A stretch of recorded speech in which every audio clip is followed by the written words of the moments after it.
উপদেষ্টার সাথে বৈঠকে মির্জা ফখরুলের নেতৃত্বে বিএনপির প্রতিনিধি দল। 5 প্রতিষ্ঠানের বিরুদ্ধে এনআইডির তথ্য ফাঁসের প্রমাণ, কারণ দর্শানোর notice EC. Operation devil hunt, সাবেক এমপি, যুবলীগ নেত্রী সহ আটকদের সহস্রাধিক, সব ডেভিলকে ধরা হবে স্বরাষ্ট্র উপদেষ্টা। প্রাথমিক শিক্ষকদের শাহবাগ অবরোধ, পুলিশের সাথে সংঘর্ষ, যানজটে ভোগান্তি।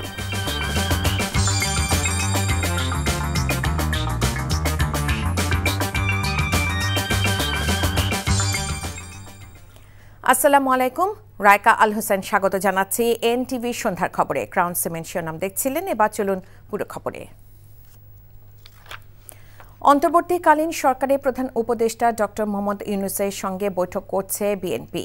দলের মহাসচিব মির্জা ফখরুল ইসলাম আলমগীরের নেতৃত্বে 3 সদস্যের একটি প্রতিনিধি দল রাষ্ট্রীয় অতিথি ভবন যমুনায় এই বৈঠক করছেন। বিএনপি মহাসচিব ছাড়াও প্রতিনিধি দলে আছেন বিএনপি স্থায়ী কমিটির সদস্য অবসরপ্রাপ্ত মেজর হাফিজউদ্দিন আহমেদ এবং সালাউদ্দিন আহমেদ। দেশের চলমান রাজনৈতিক অর্থনৈতিক পরিস্থিতি, দ্রব্যমূল্যের অবস্থা, পতিত ফ্যাসিস্টদের নানামুখী ষড়যন্ত্র সংস্কার ও নির্বাচনের বিষয়গুলো নিয়ে আলোচনা হবে বলে জানিয়েছেন বিএনপি নেতারা।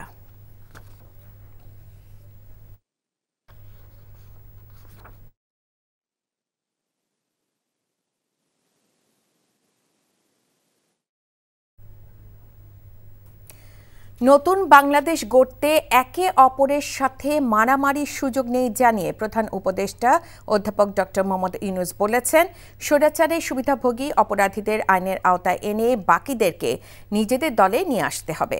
জুলাই অভ্যুত্থানে শহীদ ও আহতদের পরিবারের হাতে অনুদানের চেক হস্তান্তরকালে এসব কথা বলেন তিনি। নজরানা চৌধুরী রিপোর্ট। জুলাই গণ অভ্যুত্থানে আহত ও শহীদ পরিবারকে রাষ্ট্রীয়ভাবে স্বীকৃতি প্রদানের অংশ হিসেবে মুক্তিযুদ্ধ বিষয়ক মন্ত্রণালয়ের অধীনে একটি অধিদপ্তর করা হয়েছে, যেখান থেকে শহীদ পরিবার ও আহতরা এককালীন অনুদান ছাড়াও আজীবন ভাতা পাবেন। এরই অংশ হিসেবে সোমবার প্রধান উপদেষ্টা কার্যালয়ে 21 শহীদ পরিবার ও 7 আহতদের মধ্যে আর্থিক চেক হস্তান্তর করেন অধ্যাপক মোহাম্মদ ইউনূস। আপনার ছেলে, আপনার সন্তান, আপনার ভাই, আপনি নিজে যিনি আহত হয়েছেন, যারা এখানে আসছেন, তারা ইতিহাসের স্রষ্টা। ইতিহাসের স্রষ্টাকে সাধারণ মাপকাঠি দিয়ে, টাকা পয়সা দিয়ে হয় না। প্রতিটি শহীদ পরিবার এককালীন 30 লাখ টাকা আর্থিক সহায়তা পাবে।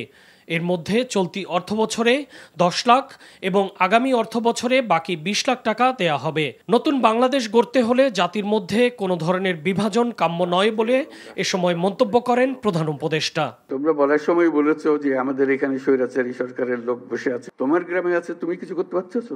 তুমি তো দুঃখ করতে এসছো আজকে। এই নতুন বাংলাদেশের ভেতরে যারা গন্ডগোলের সৃষ্টি করতে পারে তাদেরও নিশ্চিহ্ন করবো আমরা। বিচার একটি দীর্ঘ প্রক্রিয়া উল্লেখ করে প্রধান উপদেষ্টা বলেন, সকল অপরাধের বিচার হবে, আর স্বৈরাচারের সুবিধাভোগী কিন্তু অপরাধী নয়, তাদেরকে নিজেদের ভুল বুঝতে হবে বলেও মন্তব্য করেন তিনি। সে আমারে পিটবে, আমি পিটবো, এটা এই পিটাপিটির শেষ কোনোদিন হবে না। তাদেরকে বোঝাতে হবে তোমাদের রাস্তা ভুল, যা করেছো মাপ চাও। আমরা যাদের অপরাধী তাদেরকে পুলিশের হাতে, আইনের হাতে সোপর্দ করব, আর যারা অপরাধী নয় তাদেরকে দলে বেরিয়ে ফেলবো, নিজেদের মধ্যে নিয়ে আসবো। এই দেশ আমার একার না, তোমারও এই দেশ। তোমাকে আমরা দেশ থেকে বাইর করার কথা বলতেছি না। তুমি এই দেশের সন্তান, আমি এই দেশের সন্তান। তুমি আমার বহু কষ্ট দিছো, আমি তোমার কষ্ট দেবো না। জুলাই গণ অভ্যুত্থানে এ পর্যন্ত 834 জন শহীদের তালিকা গেজেট আকারে প্রকাশিত হয়েছে। খুব শীঘ্রই আহতদের তালিকাও গেজেট আকারে প্রকাশ করা হবে বলে জানান প্রধান উপদেষ্টা। Nazrana Chowdhury, NTV news, Dhaka. NID সেবা গ্রহণকারী 5টি প্রতিষ্ঠান তৃতীয় পক্ষের কাছে তথ্য ফাঁসের প্রাথমিক প্রমাণ পেয়েছে নির্বাচন কমিশন। প্রতিষ্ঠানগুলোতে ইতোমধ্যে কারণ দর্শানোর নোটিশ দেয়া হচ্ছে। তদন্ত শেষে দোষীদের বিরুদ্ধে ব্যবস্থা নেবে কমিশন। এর আগে এনআইডি তথ্য ফাঁস ঘটনায় কাফরুল থানায় মামলা হয় শেখ হাসিনার ছেলে সজীব ওয়াজেদ জয়ের বিরুদ্ধে। নাজিবুর রহমানের রিপোর্ট। বিগত আওয়ামী লীগ সরকারের আমলে জাতীয় পরিচয়পত্রের তথ্য ফাঁসের অভিযোগ ওঠে পতিত স্বৈরাচার শেখ হাসিনার ছেলে সজীব ওয়াজেদ জয়, সাবেক তথ্য প্রযুক্তি প্রতিমন্ত্রী জুনায়েদ আহমেদ পলকসহ বেশ কয়েকজনের বিরুদ্ধে। সরকার পতনের পর এমন চাঞ্চল্যকর ঘটনায় কাফরুল থানায় মামলা হয়। আসামি করা হয় জয়সহ 19 জনকে। তবে পরিচয়পত্র অনুবিভাগ থেকে জানানো হয় তাদের সার্ভারে সুরক্ষিত আছে সবার ব্যক্তিগত তথ্য। প্রাথমিক তদন্তে 5 প্রতিষ্ঠানের নাম আসে এমন স্পর্শকাতর বিষয়ে। ইসি জানিয়েছে স্বাস্থ্য অধিদপ্তর, ইউসিবি ব্যাংকের উপায়, চট্টগ্রাম পোর্ট অথরিটি, মহিলা বিষয়ক অধিদপ্তর, অর্থ মন্ত্রণালয়, আইবাসের সহযোগিতায় তথ্য ফাঁসের ঘটনা ঘটেছে। আমাদের জানা মতে এই মুহূর্তে 5টা। কি ব্যবস্থা নিচ্ছেন? আমরা তাদের কাছে আমরা জানতে চেয়েছি যে কেন হয়েছে, কিভাবে হয়েছে, ইত্যাদি ইত্যাদি। এই জিনিসটা এখন অডিটিং এর পর্যায়ে। কেউ যদি কমিট করে থেকে থাকেন তথ্য পাচারের ক্ষেত্রে, তাহলে দ্যাট ইজ আ ক্রাইম। আর আমার মানে অসাবধানতার কারণে যদি নিয়ে থাকে, তাহলে আমাকে আর সাবধান হতে হবে। কোন প্রতিষ্ঠানকে কতটুকু তথ্য সরবরাহ করলে সবার জাতীয় পরিচয়পত্রের তথ্য সুরক্ষিত থাকবে তা নতুন করে ভাবার তাগিদ দেন নির্বাচন কমিশন সচিব।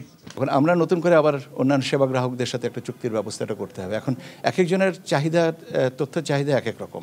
যার যতটুকু তথ্য, যে তথ্য যার জন্য যতটুকু প্রযোজ্য, তিনি ততটুকু তথ্য নেবেন এবং তিনি তার ক্লায়েন্টেল গ্রুপকে স্যাটিসফাই করবেন। জাতীয় পরিচয়পত্রের তথ্য ফাঁসে জড়িতদের শাস্তির আওতায় নিয়ে আসা হবে বলে ব্রিফিংয়ে জানানো হয়। Najibur Rahman, NTV news, Dhaka. সারা দেশে চলছে অপারেশন ডেভিল হান্ট। গাজীপুর থেকে এ পর্যন্ত 178 জন সহ দেশ জুড়ে 1521 জনকে গ্রেফতার করা হয়েছে। এদিকে স্বরাষ্ট্র উপদেষ্টা জাহাঙ্গীর আলম চৌধুরী বলেছেন, যতদিন দেশ ডেভিল মুক্ত না হয় ততদিন অপারেশন ডেভিল হান্ট চলবে। ঢাকা সহ সারা দেশে অপারেশন ডেভিল হান্টে 343 জনকে গ্রেফতার করা হচ্ছে। এছাড়া এ অভিযান সহ অন্যান্য অভিযানে গত 24 ঘন্টায় মোট 1521 জনকে গ্রেফতার করা হচ্ছে। সন্ধ্যায় পুলিশ সদর দপ্তরের এআইজি এনামুল হক সাগর এ তথ্য জানান। আর অপারেশন ডেভিল হান্টে আইনশৃঙ্খলা বাহিনীর কর্মকর্তারাও ছাড় পায়নি বলে জানান স্বরাষ্ট্র উপদেষ্টা জাহাঙ্গীর আলম চৌধুরী।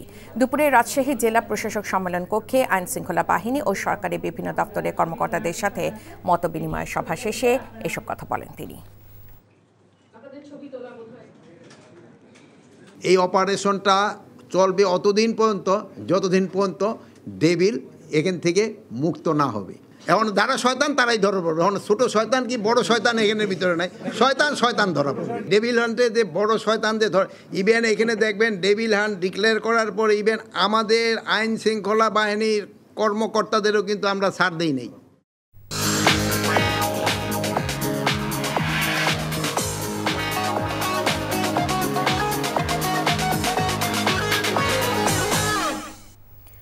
নগদ নিবেদিত অর্থনীতির খবর।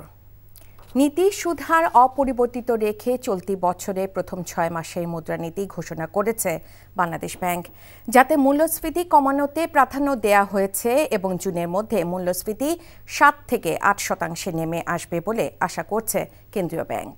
আজ বাংলাদেশ ব্যাংক সভাকক্ষে সংবাদ সম্মেলনে গভর্নর বলেন, ব্যাংকিং খাতকে ঠিক করতে আগামী 1 থেকে 1.5 বছরের মধ্যে সংস্কার নিশ্চিত করা হবে। এছাড়া পাচার হওয়া অর্থ ফেরত পেতে আন্তর্জাতিক আইন অনুযায়ী চেষ্টা চলছে, তবে এই প্রক্রিয়া কিছুটা সময় সাপেক্ষ। সামগ্রিকভাবে চলতি বছরের জানুয়ারি থেকে জুন সময়ের জন্য ঘোষিত এই মুদ্রানীতিতে মূল্যস্ফীতি লাগাম টানা, বৈদেশিক মুদ্রার বাজার স্থিতিশীল করা, রিজার্ভ বাড়ানো এবং ব্যাংক ও আর্থিক প্রতিষ্ঠানের খেলাপি ঋণ কমিয়ে আনাকে প্রাধান্য দেওয়া হয়েছে। নতুন মুদ্রানীতিতে বেসরকারি খাতে ঋণ প্রবৃদ্ধির লক্ষ্যমাত্রা ধরা হয়েছে 9.8%। আমরা চাই ইনফ্লেশনটা যেন জুন মাসের শেষে, অর্থাৎ জুন মাসের ডেটা যখন আসবে, এটা যেন 7-8%-এর মধ্যে থাকে। প্রথমে আমাদের দেশের ভিতরে যে সম্পদগুলো আছে সেগুলোকে তো অ্যাটাচ করা হয়েছে, সেগুলোকে আমরা দখলদারিত্ব নেব এবং পরবর্তীতে বিদেশে যেসব সম্পদ চলে গেছে সেগুলোকে আইডেন্টিফাই করে সেখানে কিভাবে সম্পদ উদ্ধার করা যায় সেই প্রচেষ্টায় আমরা নামব। সংস্কার কার্যক্রমগুলো আমরা চালিয়ে যাব। আমরা ব্যাংকগুলোতে অ্যাসেট কোয়ালিটি রিভিউ শুরু করেছি। সৌদি সরকারের পক্ষ থেকে হজ সেবাদানকারী প্রতিষ্ঠানের সাথে দেশের এজেন্সিগুলোকে 14 ফেব্রুয়ারির মধ্যে চুক্তি সম্পাদনে কড়া নির্দেশনা দেয়া হয়েছে ও সময় আর বাড়বে না বলে জানিয়েছেন ধর্ম উপদেষ্টা ডক্টর আ.ফ.ম. খালিদ হোসেন। দুপুরে সচিবালয়ে সংবাদ সম্মেলনে এজেন্সির অবহেলার কারণে কেউ হজ করতে না পারলে সেই দায় এজেন্সিগুলোকে নিতে হবে বলে হুঁশিয়ারি দেন তিনি। জানান, ওমরা টিকিট সিন্ডিকেটে জড়িতদের খুঁজে বের করতে গঠিত টাস্ক ফোর্স 15 দিনের মধ্যে প্রতিবেদন দিবে। রিপোর্ট করছেন রকুনউদ্দিন। চাঁদ দেখা সাপেক্ষে এবছরে 5 জুন পবিত্র হজ অনুষ্ঠিত হবে। এবছর হজে যেতে বাংলাদেশের জন্য 1,27,198 জনের কোটা থাকলেও নিবন্ধন করেছেন 87,100 জন, যার মধ্যে সরকারিভাবে যাবেন 5,200 জন। 12 জানুয়ারি এবছরের জন্য সৌদি আরবের সাথে হজ চুক্তিও সম্পন্ন হয়েছে।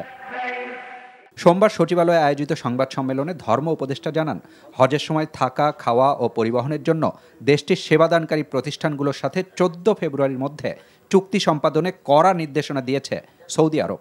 তবে সমস্যা হচ্ছে 70টি লিডিং এজেন্সির মধ্যে এখন পর্যন্ত 38টির এই চুক্তি সম্পাদনের ক্ষেত্রে অগ্রগতি আছে।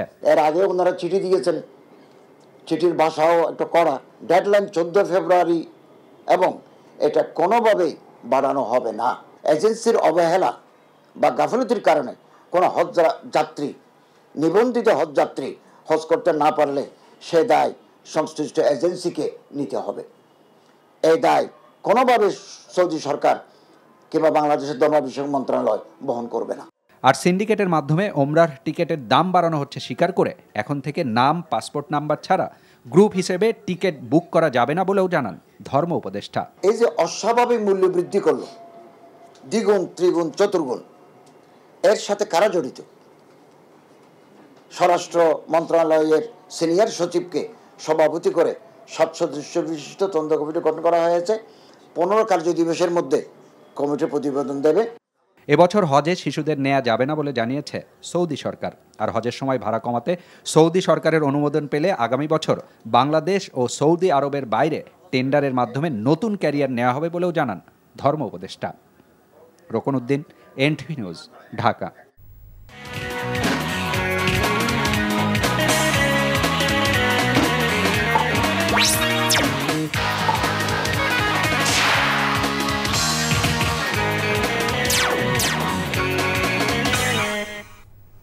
ইস্পাহানি প্রিমিয়াম টি খেলার খবর।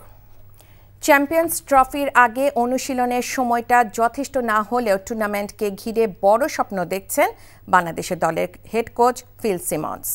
এছাড়াও দলে লিটন দাসের মতো ব্যাটারের অভাব অনুভব করবে দল বলে জানিয়েছেন তিনি। It's not the best preparation.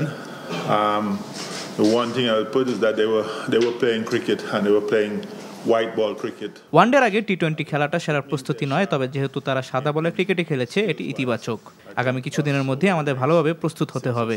লিটনে না থাকাটা হতাশাজনক, এরকম খেলোয়াড় দল মিস করবে। BPL we saw him come back to a little bit of form. A player like that you are going to miss. খবর শেষ করছি, যাবার আগে ক্রাউন সিমেন্ট শিরোনামগুলো আরও একবার জানিয়ে দিচ্ছি।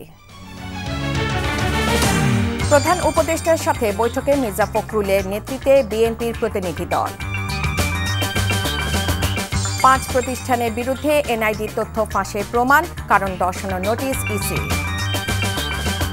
অপারেশন ডেভিল হান্ট, সাবেক এমপি, যুবলীগ নেত্রী সহ আটকদের সহস্রাধিক, সব ডেভিলকে ধরা হবে স্বরাষ্ট্র উপদেষ্টা। প্রাথমিক শিক্ষকদের শাহবাগ অবরোধ, পুলিশের সাথে সংঘর্ষ, যানজটে ভোগান্তি।